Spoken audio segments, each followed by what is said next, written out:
Experience. हाँ दोस्तों, कैसे हो? Welcome to our channel SZ academy. मैं आप लोग को ऋग्वैदिक काल के बारे में बताए थे। ऋग्वैदिक काल के अंतर्गत आपको चारों वेद के बारे में बताए थे, ठीक है। उसके बाद ब्राह्मण, आरण्यक, उपनिषद के बारे में हम आपको बता चुके हैं। तो दोस्तों, आपको पता होगा कि ऋग्वेद की रचना कब हुआ। तो ऋग्वेद की रचना आपको ऋग्वैदिक काल में हुआ है। और जो तीन वेद हैं, यजुर्वेद, सामवेद और अथर्ववेद, वो उत्तर वैदिक काल में लिखे गए, ठीक है। उसके बाद ब्राह्मण, आरण्यक, उपनिषद, ये 1500 से 1000 ऋग्वैदिक काल है और 1000 से 600 उत्तर वैदिक काल है। उसमें 800 से 600 के बीच में ब्राह्मण, आरण्यक और उपनिषद लिखे गए, ठीक है। उसके बाद 600 बीसी के बाद वेदांग, पुराण, ठीक है, स्मृति जैसे है, ये सब कब लिखा गया? 600 बीसी के बाद लिखा गया है। तो ये आपको ध्यान में रखना जरूरी है। तो अब हम आते हैं, आपको पता होगा कि आर्य कहाँ से आए हुए थे। तो आर्य मध्य एशिया से आए थे और वे आकर भारत में सप्त सैंधो क्षेत्र में बस गए। यानी वो जो आधुनिक इलाका है उसको पंजाब बोला जाता है, वहां पर आकर आर्य लोग बस गए। और ऋग्वैदिक काल तक ये कहाँ रहे? तो सप्त सैंधो क्षेत्र तक रहे, ठीक है। अब बताएंगे जब उत्तर वैदिक काल में आर्य अपने क्षेत्र का विस्तार करते हैं और वे सरयू नदी तक पहुंच जाते हैं। उत्तर वैदिक काल तक सरयू नदी तक उनका पहुंच हो जाता है, ठीक है। तो वो आपको हम बताएंगे। एक दोस्तों आता है, आपको हम बताए थे कि ऋग्वेद में 10 मंडल है, 1028 सूक्त है, ठीक है। उसी 1028 सूक्त में एक नदी सूक्त है दोस्तों। कौन सा? नदी सूक्त है। नदी सूक्त में 25 नदियों का उल्लेख है, जबकि पूरे वैदिक साहित्य में 33 नदी का उल्लेख है। कितने नदियों का उल्लेख है? तो 33 नदियों का उल्लेख है, जिसमें आर्य, आपको पता होगा कि आर्य सप्त सैंधो क्षेत्र में होते हैं, इसीलिए सर्वाधिक जहां पे रहेंगे वो जगह स्थान सर्वाधिक वर्णित होगा। इसीलिए वो सिंधु नदी के किनारे रहते थे या सिंधु नदी के सहायक नदियों के किनारे रहते थे, इसीलिए इनका प्रयोग ज्यादा बार हुआ है। तो सिंधु नदी का उल्लेख सर्वाधिक बार हुआ है। यहां से क्वेश्चन मस्ट भी आई कि किस नदी का उल्लेख ऋग्वेद में सर्वाधिक बार हुआ है। तो ऋग्वेद में, ठीक है, ऋग्वेद में सिंधु नदी का उल्लेख सर्वाधिक बार हुआ है। यहाँ दम VVI मोस्ट है, दम आता है क्वेश्चन, ठीक है, इसको आपको याद रखना है। उसके बाद नेक्स्ट क्वेश्चन पूछ देगा, ऋग्वेद में वर्णित नदी कौन सी है? अंतिम वर्णित नदी, ठीक है। तो ऋग्वेद में वर्णित अंतिम नदी जो है वो कौन सी है? गोमती है, ठीक है। आपको पता होगा कि जो उत्तर प्रदेश की राजधानी लखनऊ है वो किस नदी के किनारे है? गोमती नदी के किनारे है। और एक गोमती अफगानिस्तान में भी है जिसका वर्तमान नाम गोमल है। तो इनमें कंफ्यूजन में मत रहिएगा, ठीक है। फिर ये ऋग्वेद में यमुना नदी का चर्चा उत्तर वैदिक काल तक, ये कहाँ आ जाते हैं? यमुना नदी पार करते हुए सरयू तक पहुंच जाते हैं। इसीलिए यमुना नदी का चर्चा 3 बार हुआ है। कितने बार हुआ है दोस्तों? 3 बार। तो ये भी पूछ देगा कि ऋग्वेद में यमुना नदी का चर्चा कितनी बार हुआ है? तो 3 बार। जबकि गंगा नदी का चर्चा 1 बार हुआ है। ये उत्तर वैदिक काल तक अपने क्षेत्र का विस्तार करते हैं। उत्तर वैदिक काल में सरयू तक विस्तार करते हैं, जिसमें गंगा से नदी से वे परिचित हो जाते हैं।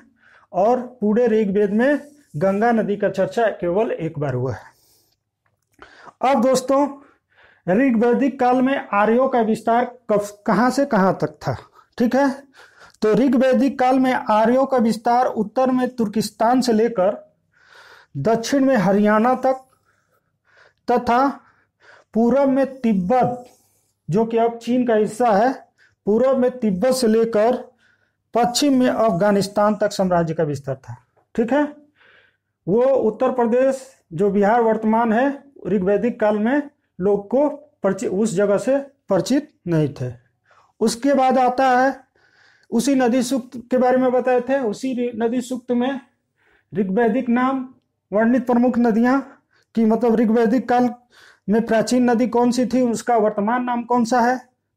तो ऋग्वैदिक काल में कुभा एक नदी थी, ठीक है, कुभा नदी थी जिसका वर्तमान नाम काबुल है।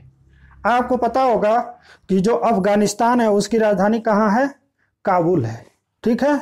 तो कुभा का वर्तमान नाम क्या है, काबुल है। इसके बाद नेक्स्ट नदी है कुरमू। कुरमू का वर्तमान नाम कुर्रम है, ठीक है, ये आपको मस्ट याद रखना होगा। उसके बाद आता है सुवास्तु, जिसका आधुनिक नाम अफगानिस्तान में स्वात है। क्या है, स्वात नदी है। उसके बाद आता है बितस्ता। बितस्ता किसका नाम है, झेलम का नाम है, वर्तमान नाम क्या है, झेलम। सिंधु का सिंधु ही होगा। और ये जो कुभा, कुरमू, सुवास्तु और गोमती जो हैं वो कहाँ है, तो अफगानिस्तान में है। वर्तमान समय में ये नदी कहाँ है, अफगानिस्तान में है दोस्तों। उसके बाद आपको पता होगा कि आर्य पंजाब में आके सब सिंधु क्षेत्र में बसते हैं। तो सातों नदियों के बारे में जानेंगे सिंधु के। तो बितस्ता का वर्तमान नाम झेलम नदी है, ठीक है। और अस्कनी, ये सब बितस्ता, अस्कनी, पुरुषणी, बिपाशा, ये जो सब हैं क्वेश्चन पूछने वाले हैं। इसमें आपको एग्जाम में क्वेश्चन आ ही जाएगा, इसलिए आप लोग को रिमेंबर करना है। उसके बाद अस्कनी नदी है जिसका वर्तमान नाम चिनाब नदी है, ठीक है। उसके बाद परुषणी, जिसका वर्तमान नाम रावी है। आपको पता होगा कि जब हम हड़प्पा कल्चर आपको पढ़ाए, हड़प्पा सभ्यता पढ़ाए, उसमें बताया कि हड़प्पा जो स्थल है साइड से वो रावी नदी के किनारे है, ठीक है। उसके बाद आता है बिपाशा। तो यह इससे याद रखना है, बिपाशा का मतलब बिपाशा बसु। तो इसका क्या हो जाएगा, ब्यास। ब्यास नदी हो जाएगा, वर्तमान नाम क्या हो जाएगा, ब्यास। उसके बाद आता है शतुद्री।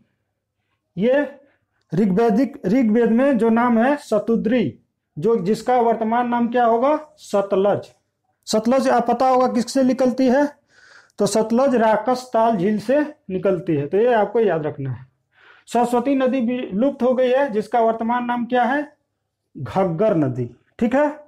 उसके बाद सर्वाधिक पवित्र नदी के बारे में आपसे पूछेगा, तो आप बताइए सर्वाधिक पवित्र नदी कौन सी थी। तो सर्वाधिक पवित्र नदी जो थी वो सरस्वती थी, जिसको नदी तमा भी कहा जाता था। हाँ दोस्तों, अब हम पढ़ेंगे राजनीतिक जीवन के बारे में, ठीक है। जैसे आजकल सबसे छोटा स्थानीय स्वशासन की सबसे छोटी इकाई कौन सी होती है, तो होती है ग्राम सभा, ग्राम पंचायत, ठीक है। उसी तरह ऋग्वैदिक काल में सबसे छोटी इकाई कुल होती थी, ठीक है। कुल का मुखिया कुलप होता था। कौन होता था, कुलप होता था। परिवार का मुखिया कुल, ठीक है, कुलप होता था। उसके बाद विष हुआ, ठीक है, विष का मुखिया विषपति को कहा जाता था। उसके बाद जन के बाद क्या बनेगा, राष्ट्र, ठीक है। जो जन का मुखिया होता था वो कौन सा होता था, राजा होता था, ठीक है। तो इस समय कितने जन थे, हाँ 11 जन थे। और यहीं उत्तर वैदिक काल में जाकर 10 जनपद हो जाएंगे। और उसके बाद 600 BC के बाद वही महाजनपद में परिवर्तित हो जाएंगे, ठीक है। तो जन के बाद उत्तर वैदिक काल में पढ़िएगा, जन के बाद सबसे बड़ा इकाई जनपद, और 600 BC के बाद यानी उत्तर वैदिक काल के बाद वहीं महाजनपद में परिवर्तित हो जाएगा, ठीक है। देखिए दोस्तों, आज राजा को, प्रधानमंत्री को कंट्रोल करने के लिए राष्ट्रपति, राज्यसभा, लोकसभा होता है। उसी तरह उस समय ऋग्वैदिक काल में 3 संस्था होती थी, ठीक है। एक विदत थी और सभा और समिति थी, ठीक है। जो बिदत थी वो सबसे पुरानी संस्था माना जाता है। ऋग्वैदिक काल की सबसे पुरानी संस्था किसको माना जाता है? तो बिदत को माना जाता है। तो ये क्वेश्चन यहाँ से बनेगा, रिमेंबर करना है, ठीक है। उसके बाद की दो महत्वपूर्ण संस्था थी, सभा और समिति, ठीक है। सभा छोटी थी और समिति बड़ी थी, ठीक है। सभा में श्रेष्ठ जन भाग लेते थे, ठीक है, जिसमें राजा शामिल होता था, पुरोहित शामिल होता था, और समिति में आम जन होते थे, ठीक है। इस समय जो राजा का पद होता था उसकी नियुक्ति की जाती थी, वंशानुगत पद नहीं होता था। ये जाकर उत्तर वैदिक काल में राजा निरंकुश हो जाता है। और सभा समिति जो ये तीन संस्था है, सभा समिति को मानने से इनकार कर देता है।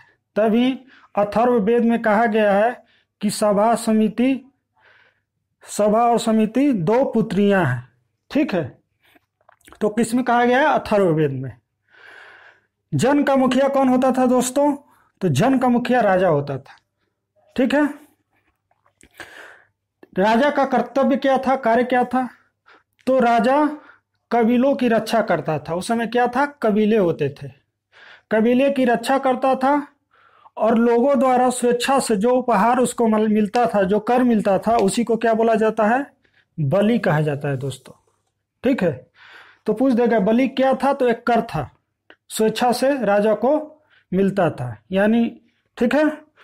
उसके बाद ऋग्वैदिक काल में राजा की सहायता के लिए अन्य महत्वपूर्ण पदाधिकारियों की वर्णन मिलता है, ठीक है, जिसमें पुरोहित होता था। पुरोहित धार्मिक अनुसंधान इत्यादि तथा राजा को धर्म के विचारे में बताता था, ठीक है। उसके बाद आता है सेनानी। सेनानी जो होता था वो सेना का मुखिया होता था, ठीक है, उस सेना को कंट्रोल में अपने रखता था। उसके बाद ब्राह्मणी, ग्राम का मुखिया को क्या बोला जाता था? ग्रामणी, ठीक है। सूत का मतलब रथ हाँकने वाला, ठीक है, रथ बनाने वाला।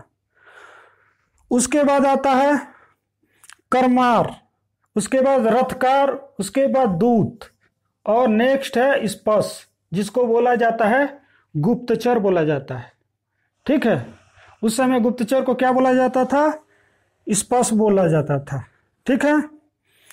ये रथकार जो होता था रथों को बनाता था, करमार, ठीक है, ये सब था। उसके बाद आता है ऋग्वेद के 7वें मंडल में पुरुषनी नदी के किनारे, ठीक है, भारत जन के राजा जो थे सुदास एवं 10 अन्य राजाओं के बीच युद्ध लड़ा गया, ठीक है। कहां पे लड़ा गया? तो पुरुषनी नदी के किनारे, जिसमें क्या होता है कि सुदास विजयी हो जाते हैं, ठीक है। इसमें क्वेश्चन पूछता है कि सुदास का पुरोहित कौन थे? तो पुरोहित उनके वशिष्ठ थे, ठीक है। ये युद्ध कहा जाता है कि जो विश्वामित्र थे पहले सुदास के पुरोहित थे, पर मतभेद होने के कारण वो जाकर 10 अन्य राजाओं के पुरोहित हो जाते हैं, जिससे ये युद्ध होता है। 10 अन्य राजाओं में अनु, द्रुहु, तुवर्स, यदु इत्यादि सब है, ठीक है। इसमें अनार्यों ने भी भाग लिया था, ठीक है। आजकल अनार्य कहाँ रहते हैं? तो दक्षिण भारत में ये लोग भी भाग लिए थे, ठीक है। अब आते हैं सामाजिक स्थिति में, ठीक है। ऋग्वैदिक काल में 2 वर्ग थे। कौन कौन वर्ग थे? 2 वर्ग थे, आर्य और अनार्य। आर्य को तो पता होगा कि कहाँ से आए हैं, अनार्य यहीं के थे, ठीक है। अनार्य को ही परी कहा जाता है। क्या करते थे कि जो आर्य थे वो गाय चराते थे, उनका जो धन होता था वो गाय होता था, उसी को क्या कर लेते थे? अनार्य चोरी कर लेते थे। इसीलिए, ठीक है, चोरी कर लेते थे, जिसके कारण उनको क्या बोला जाता था? पड़ी कहा जाता था। क्या बोला जाता था? पड़ी कहा जाता था, ठीक है। अब वर्ण व्यवस्था कर्म आधारित थी। इसमें एक व्यक्ति 9वें मंडल में कहता है कि मैं एक कवि हूं, मेरे पिता वैद्य हैं और मेरी माँ आटा पीसने वाली है, फिर भी हम लोग एक साथ रहते हैं, एक वर्ण में रहते हैं, ठीक है। तो इससे पता चलता है कि ऋग वैदिक काल में जो वर्ण व्यवस्था थी कर्म आधारित थी, जाति आधारित नहीं थी। ये जाकर उत्तर वैदिक काल में जाति आधारित हो जाती है, ठीक है। आपको हम बताए थे जब आपको इंडस वैली सिविलाइजेशन में बता रहे थे कि हड़प्पा सभ्यता का समाज कैसा था, मातृ प्रधान था, पर आर्य का समाज कैसा है, पितृ प्रधान होता है। क्या है, पितृ प्रधान होता है। आर्य जो रहते थे गांवों में रहते थे, ठीक है, और हड़प्पा सभ्यता के लोग कहाँ रहते थे, तो शहरों में रहते थे। उनके घर ईंटों के बने होते थे और आर्यों का घर कच्चे मिट्टी का बना होता था, ठीक है।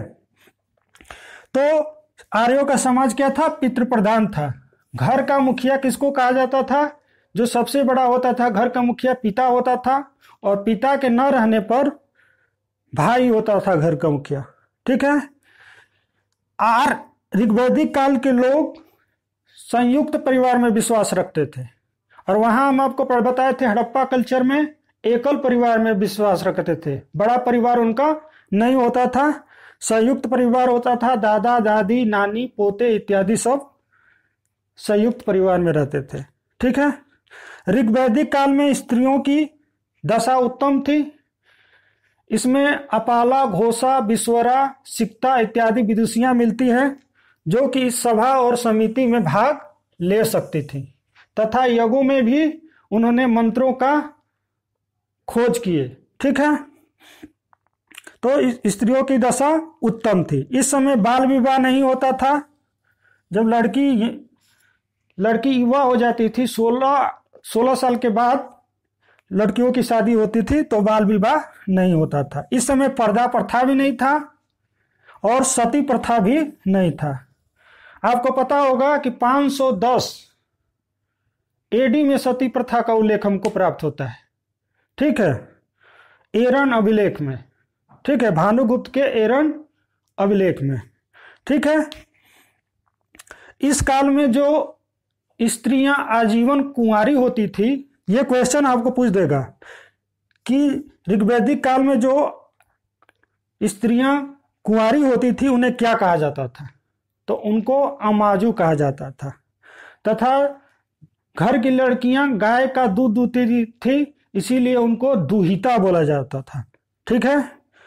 इस समय विधवाएं शादी भी कर सकती थी, पर शादी कब कर सकती थी, जब उसका अगर पुत्र नहीं होता था तो वह अपने देवर से शादी कर सकती थी, जिसके कारण उसको नियोग प्रथा कहा जाता है। जब लड़का हो जाता था तो जो ये संबंध होता था वो समाप्त हो जाता था, ठीक है। तो राजनीति की स्थिति, ऋग्वैदिक काल में जो विवाह होते थे अंतरजातीय, 2 तरह के विवाह होते थे ऋग्वैदिक काल में, ठीक है। पहला विवाह होता था अनुलोम विवाह और दूसरा प्रतिलोम। ये क्वेश्चन आता है कि अनुलोम में क्या क्या है, तो अनुलोम विवाह में उच्च वर्ण के पुरुष तथा निम्न वर्ण की स्त्री से जो शादी होता था उसी को अनुलोम विवाह कहा जाता है, ठीक है। 2 अंतरजातीय, एक जाति से दूसरे जाति में विवाह होता था, वो 2 विवाह होता था, अनुलोम और अंतरजातीय। अब आता है प्रतिलोम।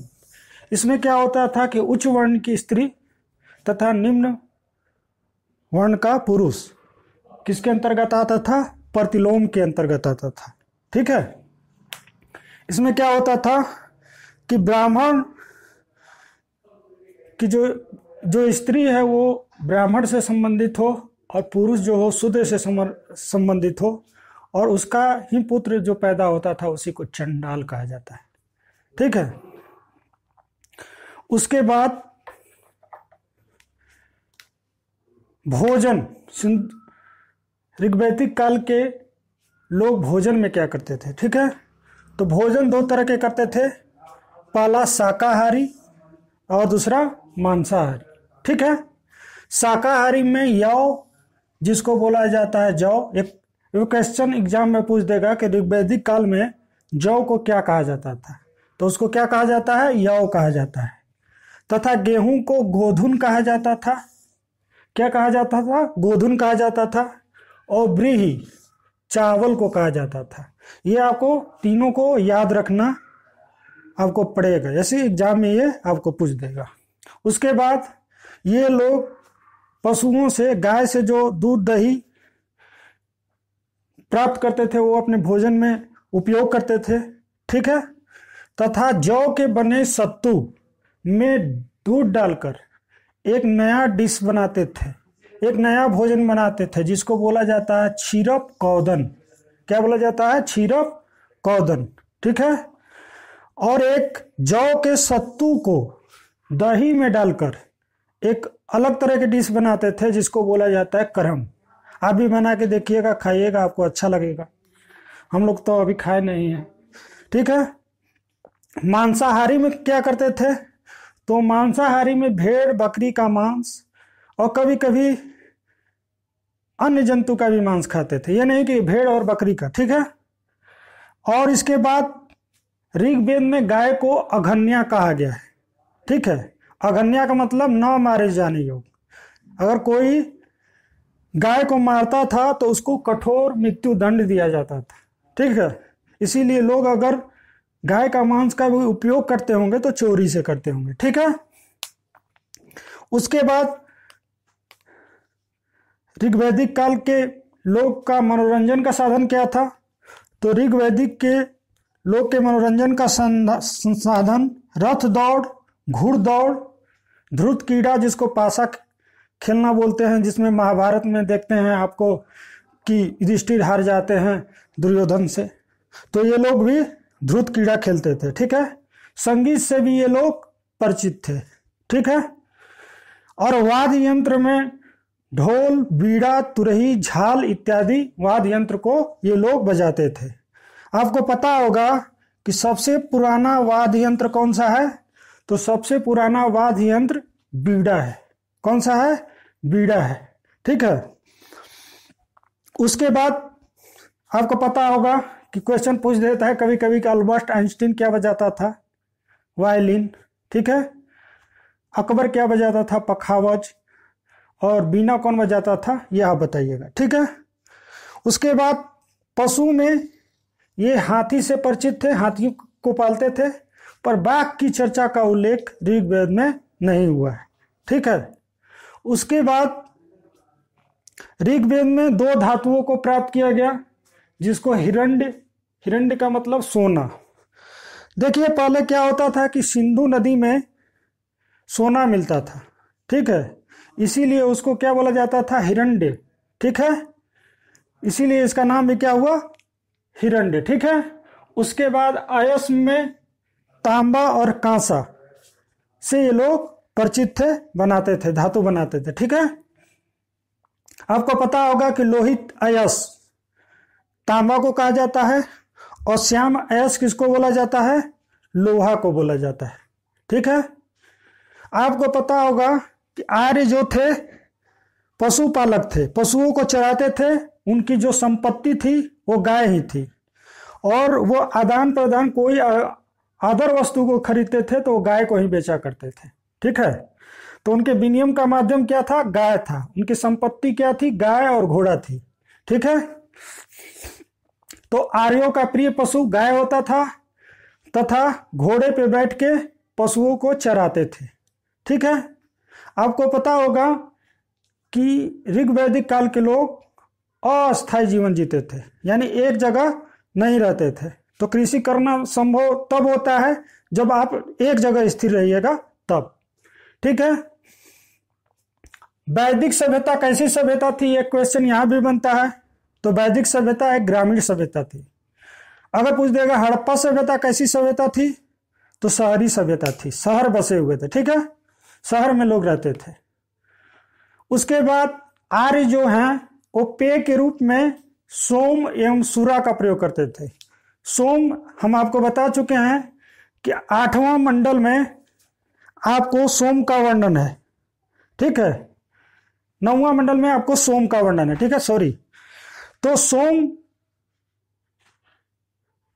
हिमवंत, जिसको ऋग्वैदिक काल में हिमवंत बोला जाता था, हिमवंत में एक मूजवंत चोटी थी जहां से हमको सोम वनस्पति पाया जाता था, जिससे क्या होता था, शराब बनाई जाती थी। आज के भाषा में शराब बनाई जाती थी।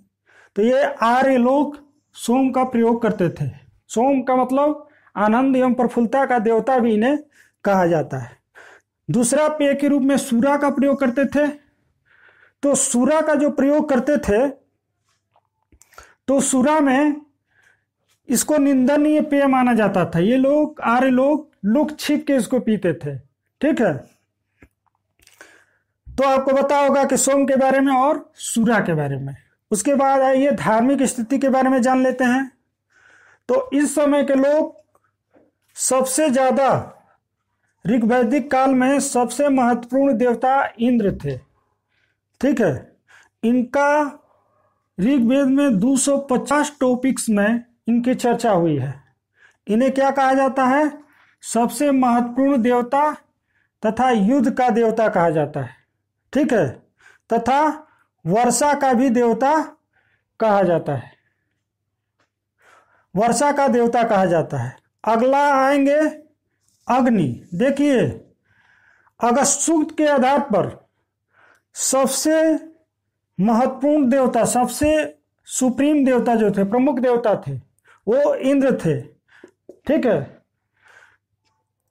पर महत्व के आधार पर अग्नि थे। सूक्त के आधार पर नहीं, महत्व के आधार पर अग्नि थे, जिनका 200 टॉपिक्स में इनका चर्चा है अग्नि का। ठीक है, ये क्या थे, मनुष्यों एवं देवताओं के बीच मध्यस्थ करने वाले देवता थे। ठीक है, इन्हें अंतरिक्ष का देवता, आकाश का देवता और पृथ्वी का देवता, यही एकमात्र देव हैं जिनको तीनों में रखा जाता है। ऋग्वैदिक काल में 3 देवताओं को 3 भागों में बांटा गया था। अंतरिक्ष का देवता, ठीक है, पृथ्वी का देवता और आकाश का देवता। ठीक है, उसके बाद आइए सोम के बारे में। सोम जो था, इसमें सूक्त 114 हैं। इन्हें आनंद एवं प्रफुल्लता का देवता कहा जाता है। उसके बाद आएगा वरुण। इनका कितना टॉपिक्स है, 47 टॉपिक्स है। इन्हें सृष्टि का नियामक और नियंत्रक यानी कंट्रोलर इनको बोला जाता था। ठीक है, अगला है बृहस्पति, जिनका सूक्त 11 है। इनको देवताओं का पुरोहित बोला जाता है और यज्ञ का निरीक्षण करता भी इन्हें बोला जाता है। ठीक है, और स्तुति कराने वाले देव यही बृहस्पति हैं। इन्हें देवताओं का पुरोहित, गुरु कहा जाता है। उसके बाद आता है विष्णु, जिनके लिए सूक्त हैं 6। ये सूर्य का एक भाग है। ठीक है, कौन, विष्णु। ठीक है, अगला आ जाइए रुद्र।